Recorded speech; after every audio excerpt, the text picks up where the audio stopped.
Frugal Crafter. Today we are going to do a quick watercolor painting, and we are going to use watercolor pencils first to sketch on our design. Now I'm doing this, I'm going to put a link to in the video description to the reference photo I'm using, or kind of loosely going by here at Paint My Photo.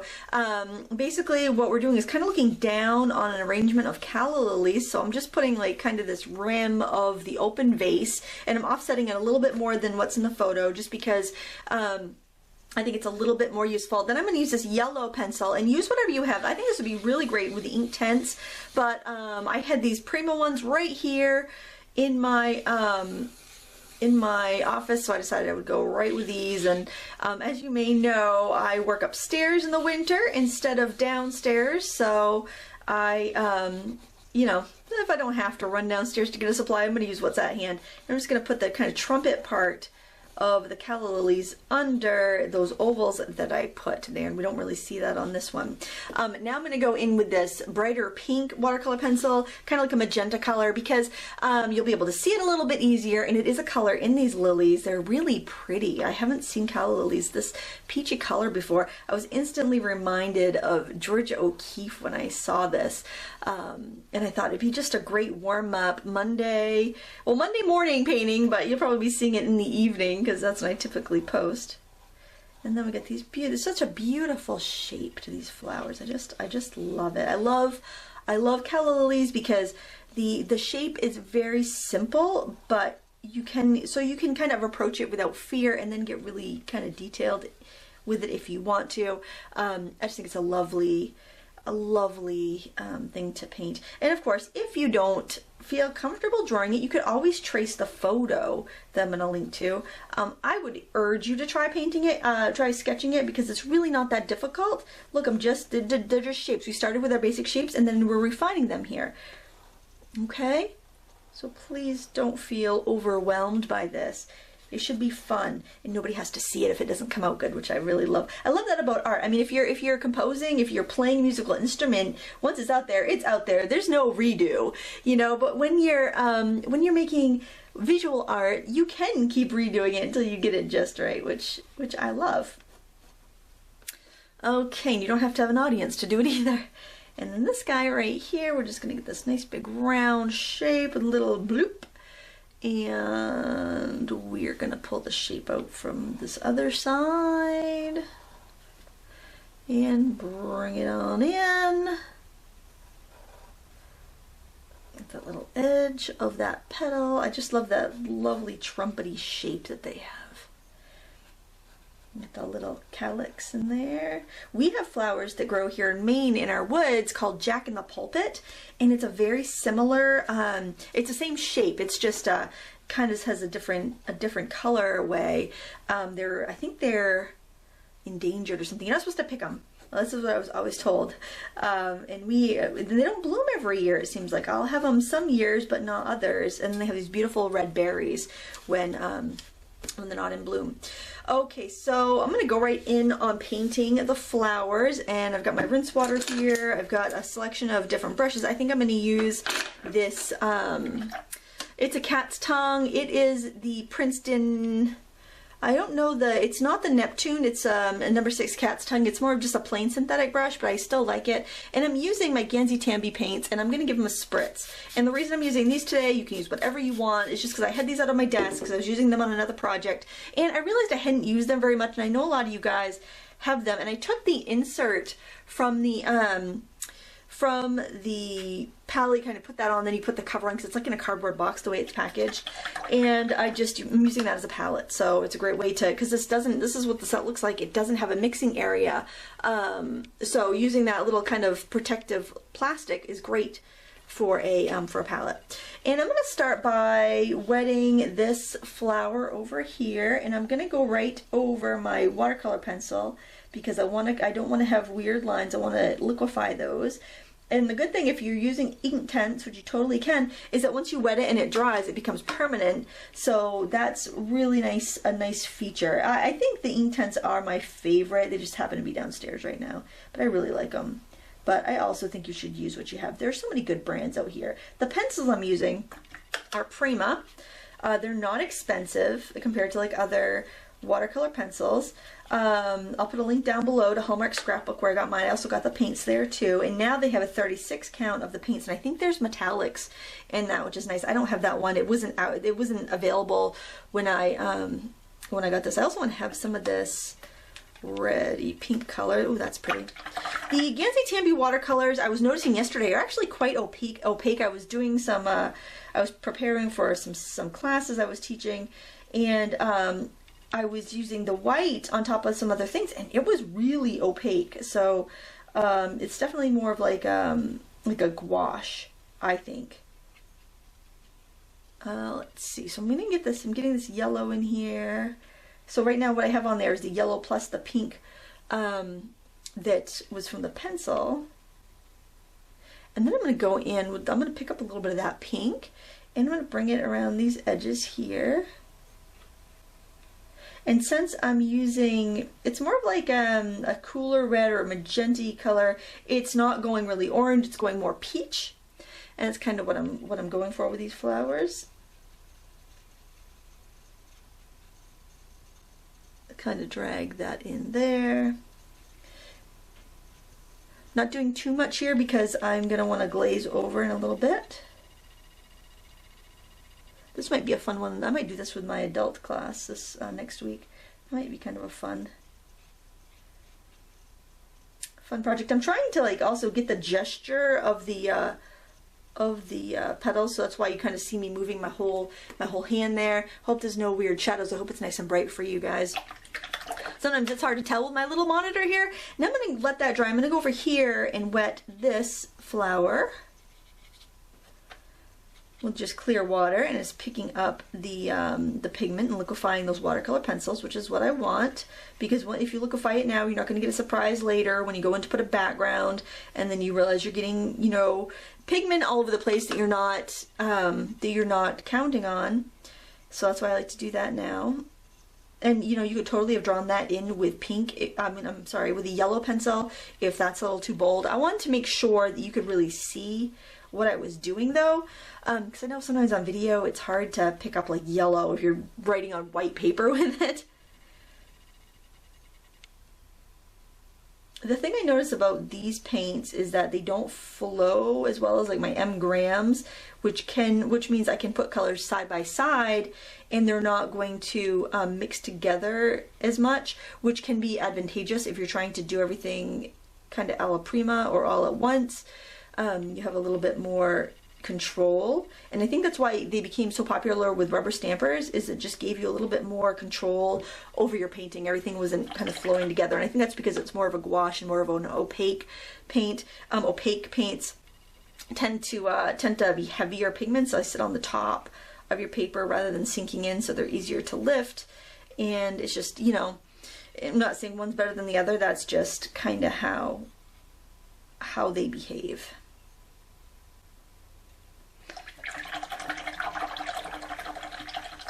Okay, let's see. I'm just trying to decide if I can get into that stem here. I'm going to get into the stem, bring it in a little bit, and see, so I can bring this green in from the stem to the bottom of the trumpet part of the lily, and it's not making mud and brown because the pigments aren't blending that much at this point.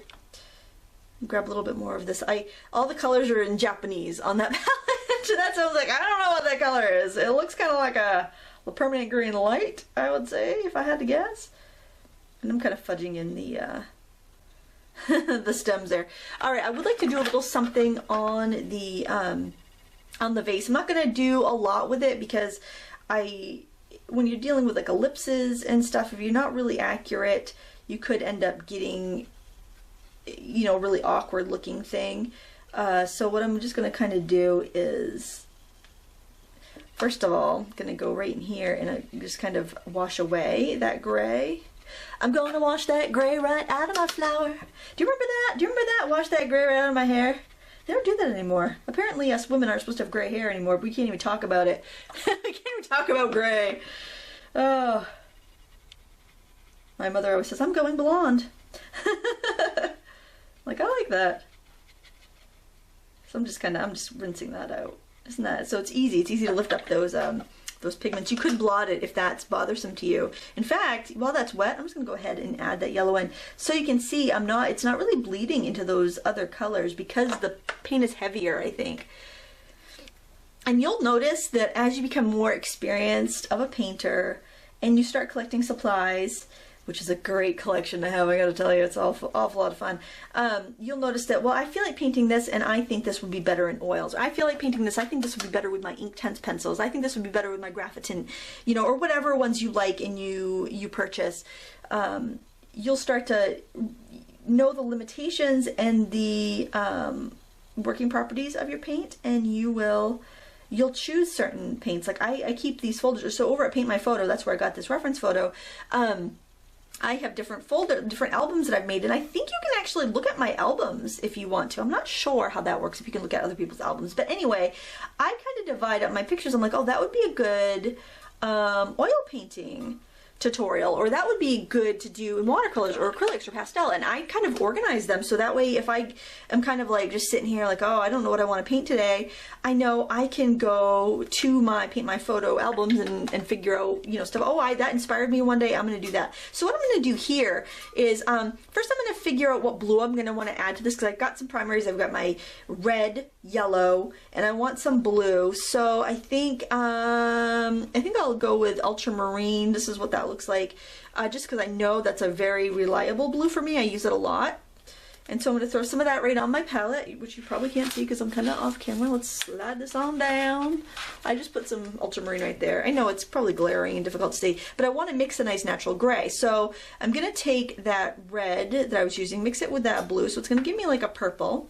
And then I'm going to add a little green to that because it's going to grade up. I'm afraid the yellow will just make it a little too muddy. So I want to keep using those same 4 colors that I've been using so that I don't end up with mud and that I don't end up with a discordant painting. And mixing your own grays is really wonderful because it teaches you how color works. I need a little more blue in that. Okay, that looks pretty good. Maybe just a touch more blue because I want a fairly cool glass color here. Probably my glass is dry by now, but I'm not going to worry about that because you know what? The house is quiet. I'm painting. Life is good. Kids are back in school. It's January 4th. I think they're ready to get back. I think they're ready to get back to sports and school. I can't tell if that's crooked or not because I'm sitting at my desk, and maybe if I look at the monitor I can tell. I feel like I need to flesh that out a little bit. That's also a little trick by not having an entire circle here, and just having, you know, a semicircle or half of that vase. I don't have to worry so much about having it perfect because your brain will fill in the rest and your brain will fill it in perfectly. Our brains are good. Our brains are wicked smart. Just feeling a little bit. I feel like I'm talking. I feel like we haven't hung out in a while. I'm just talking 90 miles a minute here. And I'm just basically softening those gray lines, and that's a pretty gray. And see, that gray is going to match, and it's not going to look odd with what we have here. Actually, so I wouldn't run out of paper towels, I put a bungee cord under my desk, and I put a paper towel roll on it, and a masking tape roll. So I'm just too cool for school. I'm feeling so organized. So organized. Oh my gosh, I'm doing the 40 bag challenge, which is where you like get rid of 40 bags in 40 days of clutter from your home. And I've never done anything like that. I hate being wasteful, and I don't collect a lot of things, but you know how it just piles up, especially if you have kids. So I've done, I think, about 7 bags so far. I just kind of started before Christmas, and then not intending to do that, but then I saw the 40 bag 40 days challenge, and it just makes sense because you just go until you fill a bag. You don't, and that, for me, that works. Instead of like, do this room today, do that room tomorrow. It's like, just fill a bag every day and get rid of it. You know, it could be donating books to the library. It doesn't have to be thrown away in the trash, you know, but I mean, stop holding on to stuff you're never going to use. That's my thing. You know, I have a hard time. If somebody gives me something, I feel like I need to hold on to it until I die. You know, I need to get over that. All right. I think I might even leave the background white here. I'm just kind of feeling this to see if it's dry. I'm going to pause the video. I'm going to dry this and come back, and we're going to do a little more work on this. Okay, that's dried, and what I'm gonna do here is actually wet my background. I felt like since I went through the trouble of taping this down on all sides, I kind of want to get that nice frame. So what I'm doing here is simply wetting the background with clear water, and since I have kind of closed areas, meaning like this area is not touching that area or that or over there, I'm gonna do it one area at a time because it's just a little easier to work with. So if you can see that I have wet this, and if I tip it, you can see that it's shiny. You can see if you've missed any spots. You see, maybe you can't, depending. Oh, there you go. You can see that it's kind of shiny. You want it to be evenly shiny because a lot of people have a hard time with this, figuring out how wet to have it. Now I was thinking I wanted to do some like maybe some purpley blues. So I'm gonna use that same blue I was mixing for my background, that ultramarine. And I'm going to grab some of that crimson-y color. Okay, make my purple that way because I'm using colors I've already used. That's too much red. I'm going to go with a little bit more blue. Hopefully you can see that. I know it's a weird palette, isn't it? There, nice cool purple there. And I am going to just add some right up next to my flower. I think I'll just kind of let it drip around. I want this to be very sketchy, very loose. I also think it might be kind of pretty to do a little blue on its own.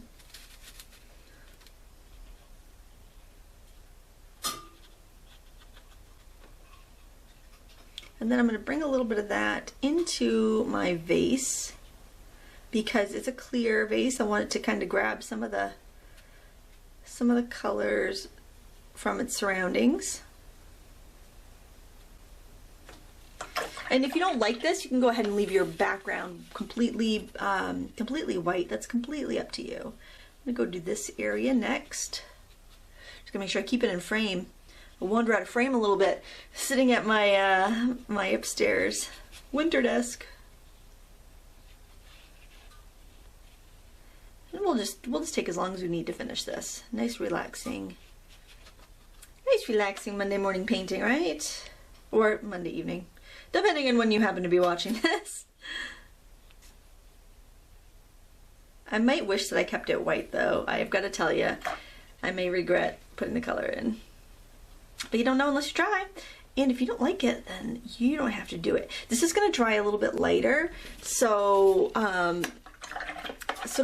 don't worry about how dark it is right now.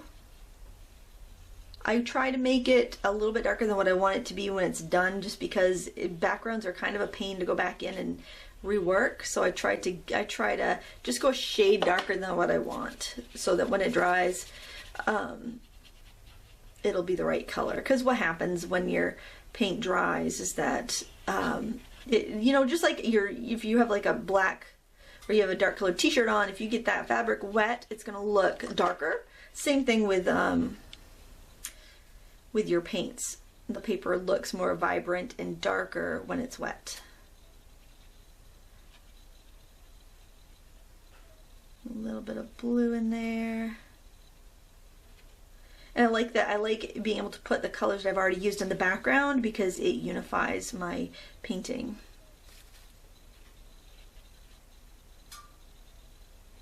There.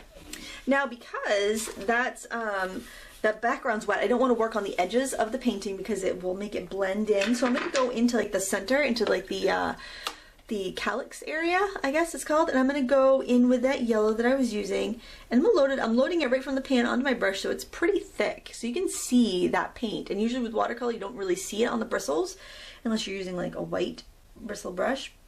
So look how opaque that is, and that's because this is like the Gansey Tambi watercolor, which is more like a gouache.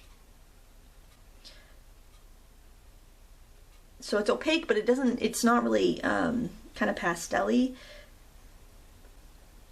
I don't think it's necessary that you have these for this, but if you do have these, this is going to give you that look a little bit more. I think I might zoom in a little bit to give you a little bit better view of my paper while we're working. There we go. Excuse the wiggle. My husband put a stick on the ceiling over my desk in my office so that I could film like this, but it's kind of wobbly, so it kind of shakes a little bit. All right, now I'm picking up some white from my palette, and I'm gonna dab that on just onto the top. It's gonna give it a little bit of texture and also pull it away from the background a little bit. It's very subtle. But that's what I was saying about these Gamsey Tambies being so opaque. It's like almost surprising how opaque. And maybe a little bit more there. But it does really pull that out of the center of the flower, which is what I'm going for. All right, and on the stems, I want to darken that green, so I'm going to go in with a little ultramarine blue, and I'll bring over my palette so you can see ultramarine blue and a little bit of that. Calling it permanent green light because that's what it looks like on a traditional palette. And I'm gonna go in and add a little bit of shadow to these stems. I feel like I didn't really have a very defined place where each flower was coming from. I might regret those stems later, but you know what? It's a greeting card. I can mail it away. I don't have to look at it again. And somebody will be like, oh, look, Lindsay painted me a card. That's lovely. Hopefully. Or it goes in the circular file because I'm part of their 40 days of crap challenge. Either way, if I don't know about it, it's not gonna bother me. You know? I think that's the thing. That's the thing that's hard for me, is that if somebody gave me something, I have such a hard time getting rid of it, even if it's something I'm not going to use because I feel so wasteful. But then I'm like, you know, it's more wasteful for it just to sit and collect dust and not be used at all when somebody might get use from it. So yeah. And it was funny because I went through my closet and I got rid of 2 like black trash bags of clothes that are perfectly good. Either they don't fit or they're I'm sick of looking at them or whatever. And most of them were things I didn't even buy. So, you know, and it was a lot of like, you know, hand-me-downs and stuff. It's like, well, I don't want to see it go to waste, so I'll take it. But it's like, well, if I'm not wearing it, it's not, there's no point in keeping it. And somebody else can wear it. And, oh, there's my computer's making a Facebook noise. Somebody is notifying me of something. So yeah, I'm working on it. 2016, be a better person, Lindsay. How about that? And I haven't like really decluttered before, so this will be good. I'm feeling very, very positive about it. I'm going to do a video about my one little word, because I've never done that, the one word to represent you for the year, and I picked a word this year, so I'm looking forward to talking about that. I'm sure you're just waiting with bated breath to see what my word will be.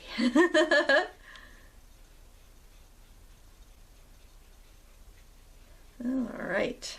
And hopefully I'll stick with it. I won't just be a better person for a week and then go back to whatever. Go back to my hoarding ways. And now I'm getting some of that kind of crimson-y color. I think it's very similar to an alizarin crimson if you are working on a different palette. Because honestly, use what you have. At least try what you have before you go and buy something else to see if it's going to work.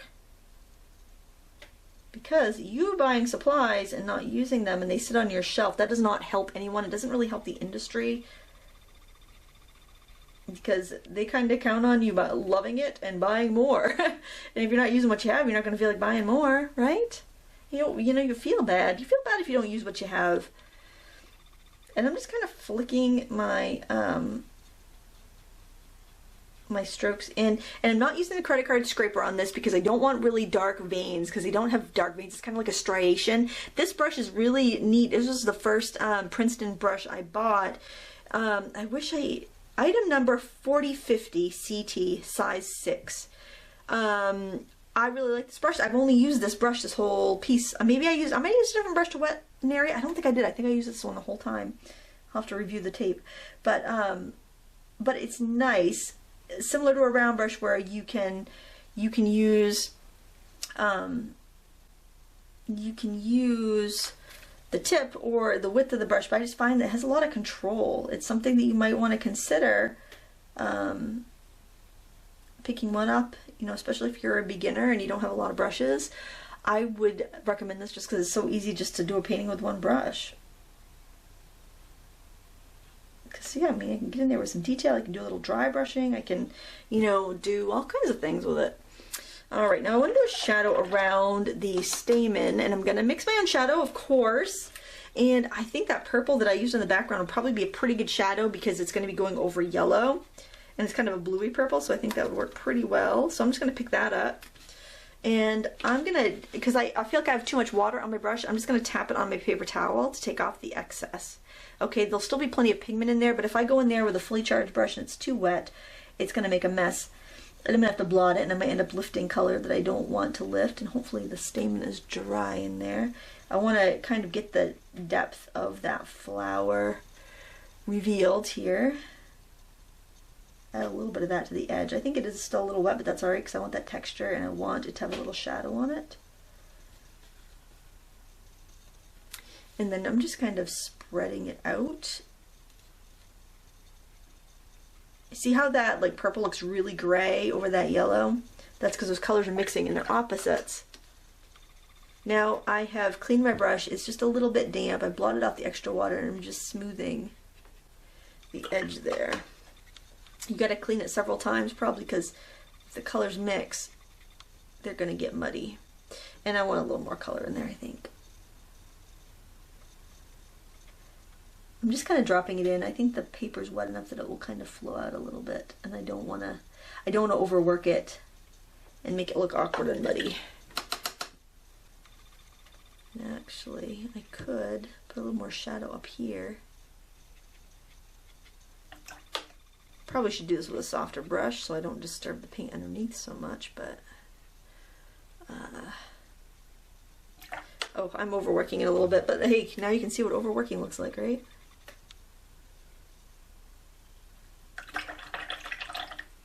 I'm going to add a little bit of red into that because I feel like I've muddied that too much.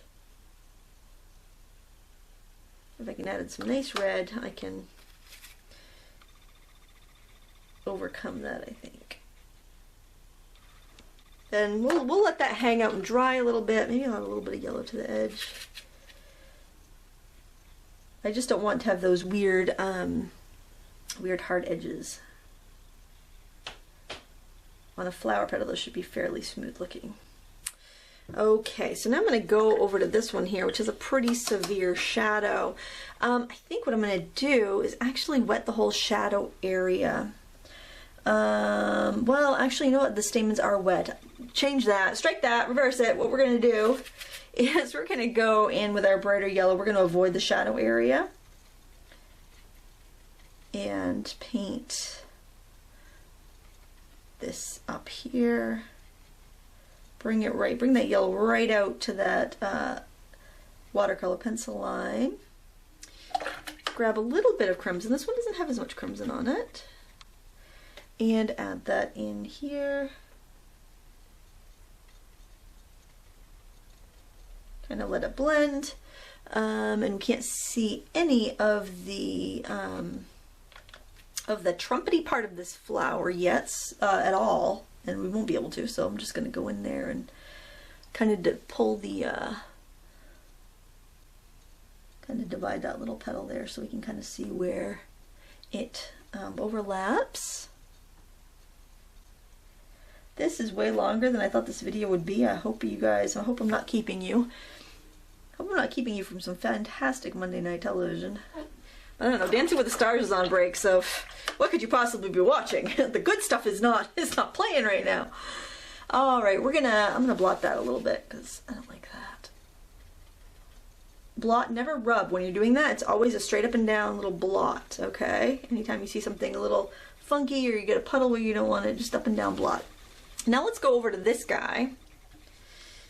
And let's work on the same areas we've been doing the other ones. We're going to avoid the shadows right now because we got to let that stamen dry. We're going to end up with a little bit of a weirdness like we have over there. It's just going to make it easier for us if we can do the shadow after everything's dry. So I'm just going to wet that area, go into a little bit of that same yellow I've been using. And I'll probably go back over to the hairdryer and dry this like I did last time when we were waiting for things to dry. I just went over and plugged the hairdryer in and use that. I thought about bringing my heat tool upstairs, but I haven't even done that. My heat tool's still downstairs. I guess I'm doing any serious stamping, embossing stuff, I'll do that, still do that downstairs, just because I don't want to completely overtake my office with art supplies. Since I share it, grab a little bit of that crimsony red again. So we're same colors. I haven't introduced any new colors, so I know everything's gonna be harmonious. If only it was that easy to make everything in our life harmonious, right?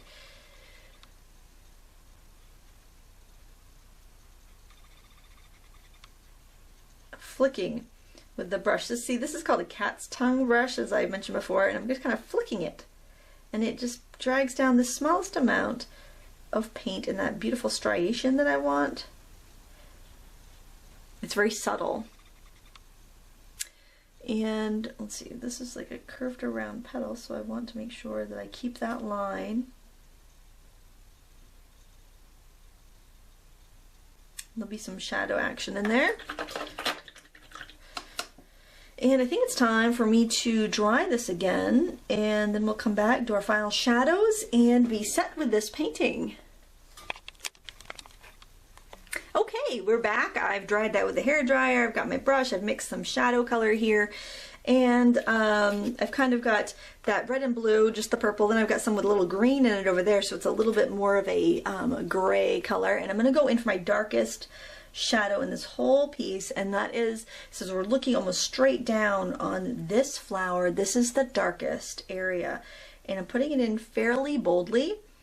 I find that if I can get these dark shadows in, then I'm less timid the rest of the painting. So I'm just going in and getting this done. If your stamen is weird at all, you can fix it.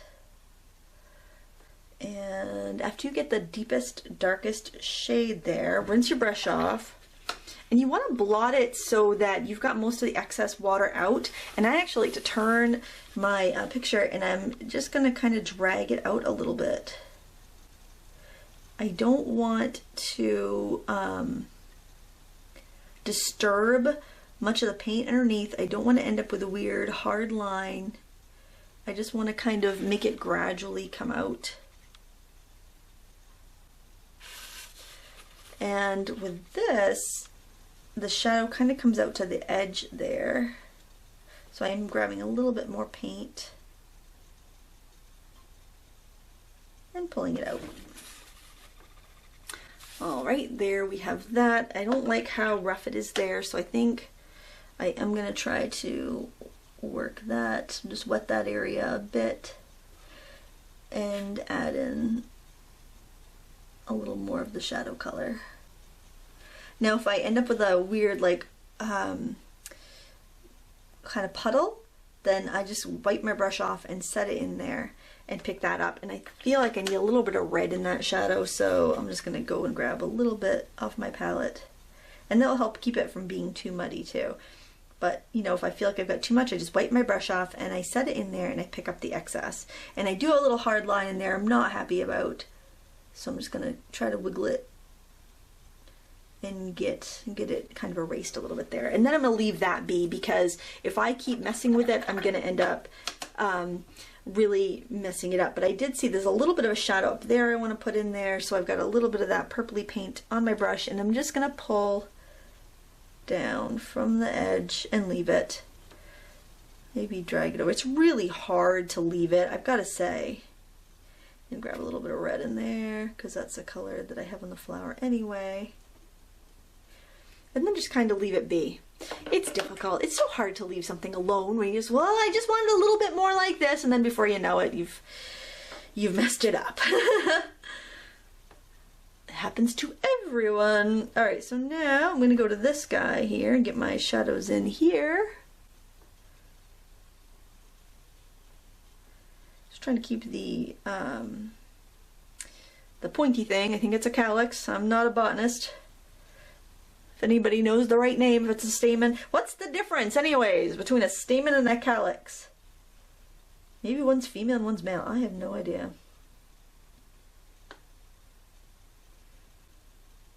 Just dragging up that juicy, shadowy paint.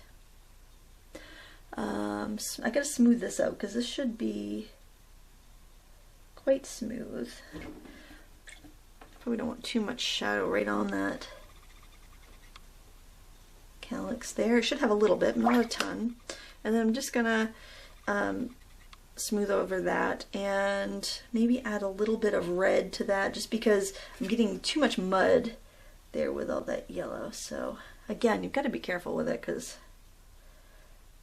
I'm kind of in a perfect mud storm here, because we've got colors that are a little on the opaque side if you're using the Gansey Tambies, and you've got yellow, and yellow just loves to muddy up other colors.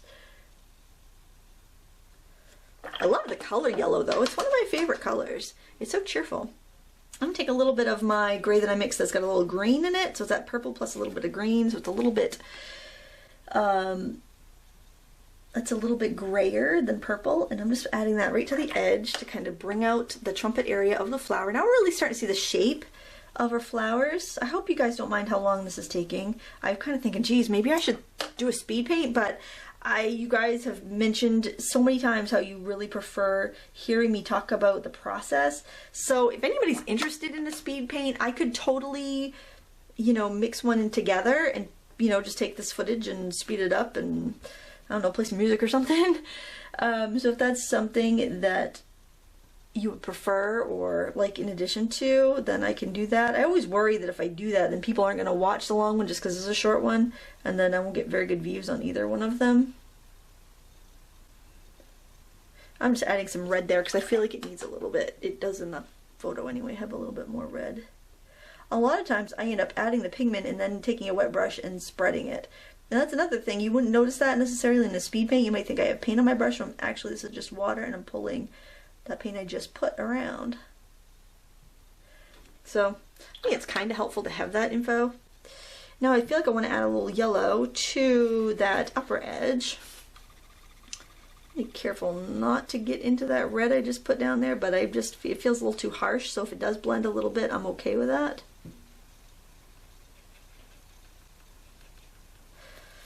And I feel like I want a little more yellow right on the edge of that curved leaf. And probably at this point I'm doing a little more nitpicking than you need to. You could probably say, I'm done with this, I'm good, that's a lily, I don't need to do any more. But I'm gonna, you know, keep on pushing the painting because I'm enjoying myself. And isn't that what art's about, right? We should enjoy ourselves. Spending time on something we like. Why rush it? Unless you're a YouTuber and you're trying to get it under like 20 minutes or something. That ship has sailed already. Alright, now I'm using some of that yellow because it is pretty strong and opaque. And I am just bringing out some of these brighter brights. Maybe add a little bit more to some of these middles. The edges look really pretty if you get a little bit of that nice golden yellow in there. And I feel like I still need to do some work over here because everything just kind of blended together there and I wasn't crazy about it. So I think what I'm going to do, because I do have a hard edge there, and of course I've just put yellow in the center, I probably shouldn't have done that. I'm just going to soften this out, and maybe I won't even add any more shadow to it. Maybe I'll just let it be. Although it definitely needs a little more shadow, so I'm probably not going to let it be. Letting it be is not my strong suit. I'm going to fester. You probably ought to let it be, but I'm going to fester. Fester, fester, fester. Call me Uncle Fester. Call me Aunt Fester. There we go. Oh, that looks better already, I think.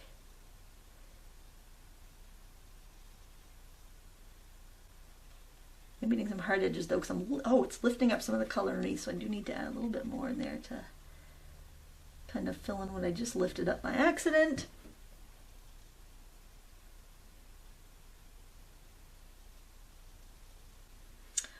All right, and I don't like how that shadow is mimicking the stamen. I want it to mimic the shape of the flower more, so I'm festering some more. Gosh, I hope you guys all had a great new year. Can't believe it's January 4th. Oh my gosh. It always feels that week between, for me, that week between Thanksgiving, not Thanksgiving, oh my, always so weird, you know? In one instance, on one hand, it feels like it drags on and on and on. On the other hand, it feels like it's over in a flash. You know, it's so weird. And it's like you're in this complete, like, time warp, because it's like, what day is it? I don't know. Alright, a little more yellow here, I think. Now if you want to do some really bright highlights, and you have these paints or even other watercolors that have white, you could take a little of that white and either mix it with that yellow, or even just use it on its own, because it will mix with what's underneath. And you can go in and add some highlights. Like if you want to add some more highlights on the stameny calyx part, you can. You can go and add some just on the upper ridge of your flower. I don't know if maybe I should call this a gouache painting. I probably should, actually.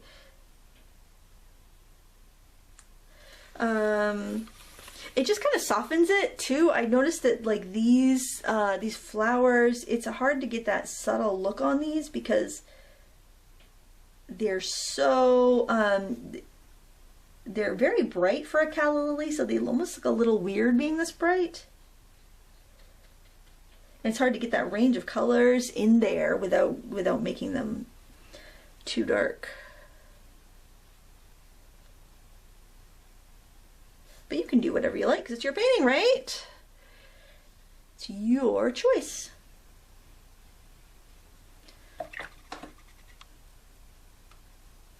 I'm always getting the pans dirty. The Candy pans, it seems like. Thank goodness I can wipe them out with a rag. That certainly is helpful. I feel like I'm going overboard. I should probably just, that's a good thing about when I stick to my 20-minute limit because of my camera, instead of, I'll have to piece this together in my software, but when I stick to that limit, I don't overwork anything because I don't have time to. But today I just feel like playing.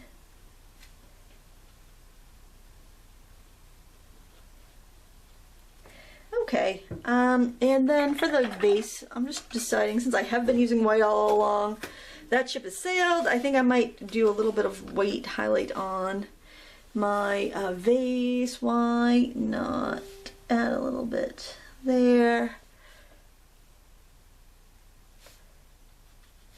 And you know what? I think I also want to put a little bit of green in that vase because obviously I have the green in the stem, so they would reflect. Just a little bit in here and there, maybe just a little swoosh. Just to show that it's glass and shiny. And there, that's about it. I hope you enjoyed this tutorial today. One other quick tip I want to share with you is that when you're removing your tape, if you're using masking tape, this is just cheap masking tape from the Dollar Tree probably, I pull it at an angle. See how I'm holding it at the tape's at a 45, but I'm pulling it right against my board. And for some reason, when I do that, it doesn't seem to want to tear my paper. And another tip is to make sure like your paper's pretty dry when you do this. Like if you just did a background wash, let it completely dry before you pull the tape off. So it doesn't rip, because wet paper is fragile paper. Always remember that. That's why when we use a credit card scraper, we have our paper wet, because it's really going to gouge in there and make those marks that we want. But the other thing is, when it's wet, you know, you'll have to be careful with it. It's going to be a much more delicate paper. So here is my finished painting. I hope yours came out well. I hope you enjoyed this. Don't forget to sign your name. I usually just do my initials and a date on a watercolor card. And if you like this video, please give me a thumbs up and subscribe. I really appreciate it. Thank you so much for watching. Until next time, happy crafting.